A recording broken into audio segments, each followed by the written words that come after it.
have 2.4 million people with a negative what? Conditioned mindset. They were conditioned for what? Slavery.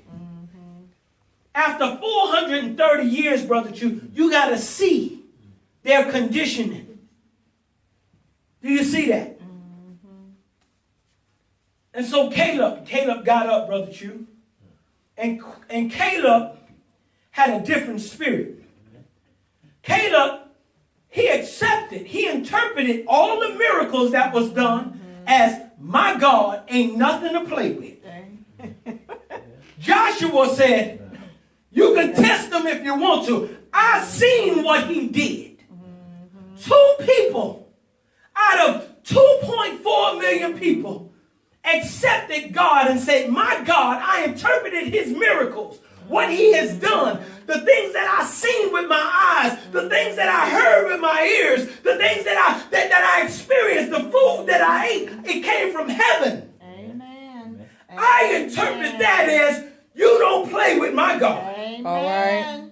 We can take whoever comes before us. That's right. So Caleb quieted the people, and Caleb said, and he said, let us go at once. Let us go at once and take possession, for we are well able to overcome it. Now he's saying, I know what my God can do. Right. See, they were conditioned mentally by Egypt. The miracles that Caleb saw, the miracles that Joshua saw, the experience that Moses had with God, it changed their mind to say, wait a minute, our God is an awesome God. Yes. But what was wrong with the 2.4 million people who seen the same things that Moses seen, that Aaron seen, that Joshua has seen, and that Caleb seen? What was wrong with the other people? They were conditioned, what? To think of themselves as subordinate. And I come to tell you it's sad, because when you skip down to 33, it says, there we saw the giants, the descendants of Anak came from the giants. And then he says, and we were like what? Grasshoppers. In our whose own sight? In our own sight. Now, I'm pretty sure the people in the land of Canaan didn't see them as that. But see, the worst thing you can have is a bad a vision of yourself. The worst thing that you can have is to think of yourself as less than. That's right. Look at somebody say, with God, all things are possible. With God, all things are possible. Amen. God was, no other group of people saw the amount of miracles done than the children of Israel. Why did God do so many miracles before them? Because he was trying to transform their mind. He was trying to condition their mind. He was trying to bring their mind up from a subordinate mentality,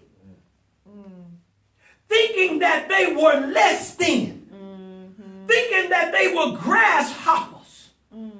And so a lot of people think miracles can change your mind. This is prime evidence that miracles cannot change your mind. That's why every time the Pharisees and the Sadducees and the scribes in Jesus' day asked for a sign, Jesus said, I'm not giving you a sign. Why? Because signs don't change people's minds. We got the book that tells us that miracles do not change the way people think. That's how strong the conditioning of your mind is. You can preach to people till you blue in the face. If that seed, if that experience is not planted in the soul of man, planted in the heart of man, and it takes root, which is conception. Yes. If that seed doesn't become pregnant inside of you, if that word doesn't become pregnant inside of you, I don't care what you hear. Amen. Amen. The word is life. Yes. Yes. It's a seed that can cause your life to turn completely around when it's impregnated inside you. Amen. When conception Yes. takes place. Amen. A lot of people say, oh, that's a good word. That's a good. And you walk out and you continue to what? Do what you normally do. Why? Because it ain't take root. Amen. This is why Jesus, God could have did all these miracles for the children of Israel. And guess what? God had to realize, hey, these people are messed up. I got to keep these people in the wilderness for 40 years and let this entire group of people die off. So I can raise up another generation. Why? Because their minds were what? Conditioned. Look at somebody say that. When your mind is conditioned, it's hard to change it. It's hard to change it. Flip with me. Let's go to 14. 14, let's look at verse 7. Because this is powerful. Numbers chapter 14, verse 7. Let's go to 6. But Joshua, and the son of Nun, and Caleb, the son of Jehophanan, who were among those who had spied out the land, tore their clothes. They got so upset, Sister Coleman, they tore their clothes. They said, God done showed y'all what he can do. But 2.4 million people, they say, we rather go back to Egypt. We rather go back to be slaves. Isn't that sad, Sister Stephanie? That's sad. Joshua and Caleb tore their clothes and spoke to all the congregation of the children of Israel, saying, the land we passed through to spy out is exceedingly good land. The Lord delights in us. Then he will bring us into the land and give it to us, a land which flows with milk and honey. Only do not rebel. See, anytime you want to keep going back to the world, anytime you want to keep going back to Egypt, anytime you are rebelling against where God is trying to take you. My Lord. That's good. There are a lot of people subconsciously would rather be enslaved than be enslaved to a world system than to be free. Why? Because when you're free, Brother Drew, you got to be a thinker. Yes. Come on, Pastor. When you're free, you got to think for yourself. That's right. You got to be fruitful. You got to multiply. You got to replenish. You got to subdue. Come on, hallelujah. now. You got to have dominion. You got to be creative. Yes. Amen. So when you have a slave mentality, guess what? You're going right back. Come on. You say, I'm going back. I'm going back. It's better when somebody tell me what to do.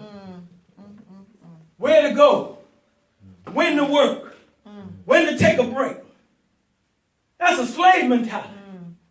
They kept saying, we better go back. Joshua said, only do not rebel against the Lord. He's trying to take you to something what? Better. Amen. That's good.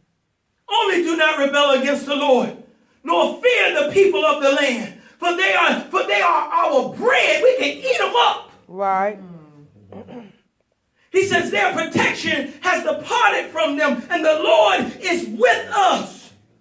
He says, do not what? Fear them. Fear.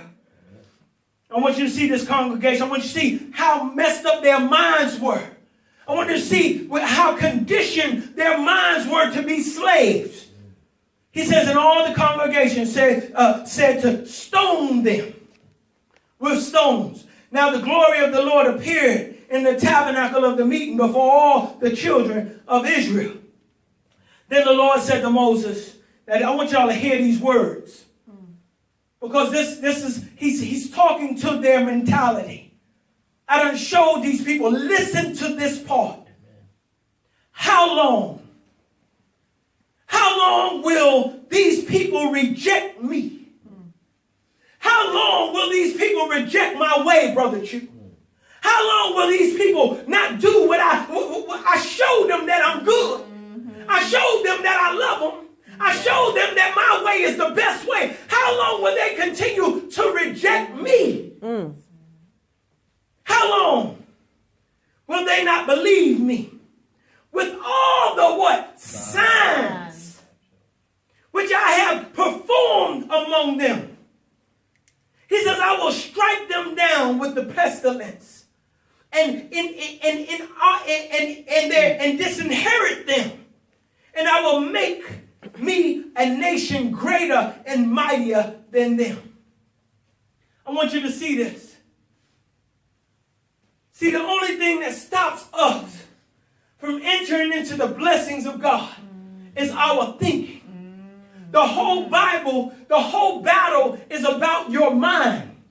The whole battle is about your way of thinking.